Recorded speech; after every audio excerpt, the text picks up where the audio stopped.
So here we are with Shana Brady, Director of Training for Punk Rope, and we're going to talk for a couple of minutes about strength training for rope jumping.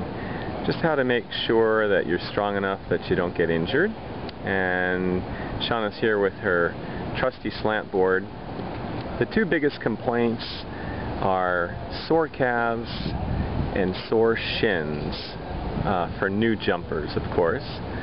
And so let's address both of those. We're going to begin with the calves, and we'll start with the simplest progression, which is a two-footed heel raise. You want to think that there's a string connected to the top of your head, and that's pulling you up to the sky. And make sure that your feet do not roll out or supinate. So you can look at the crease in your sneaker, and it should be perpendicular to your foot. That's the beginning progression. Then we're going to increase the challenge by going to the one-footed heel raise. Higher intensity, but also challenges balance. So if you need a wall or a partner, feel free to grab one. Shana's got an imaginary friend helping her out right now. Next progression will be to work against gravity. So here we get our trusty slant board. Let's get a close-up of that. And your feet are on an incline, and now we'll raise the heels off the slant board. And of course from there we could go to a one-legged version, considerably more difficult. Considerably.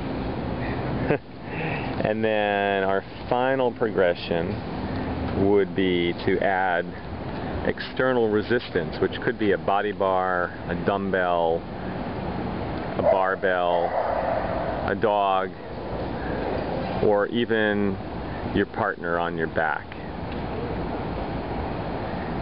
So after going through that progression, you're going to have calves of steel, and we'll now flip it around to the shins. And what we're going to start with is a two-footed toe raise. So that's bringing toes towards the shin, toes to the shin.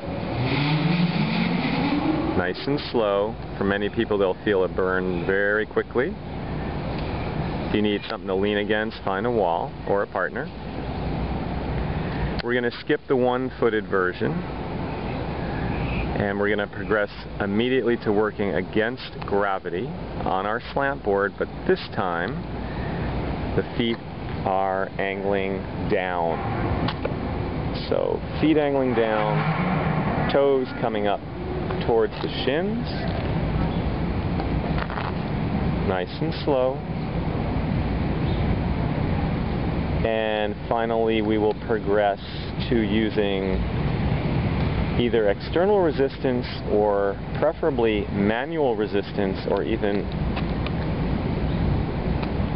foot resistance. And that'll considerably add to the challenge. So, calves of steel, shins of steel, you're ready to jump. Thanks for joining us.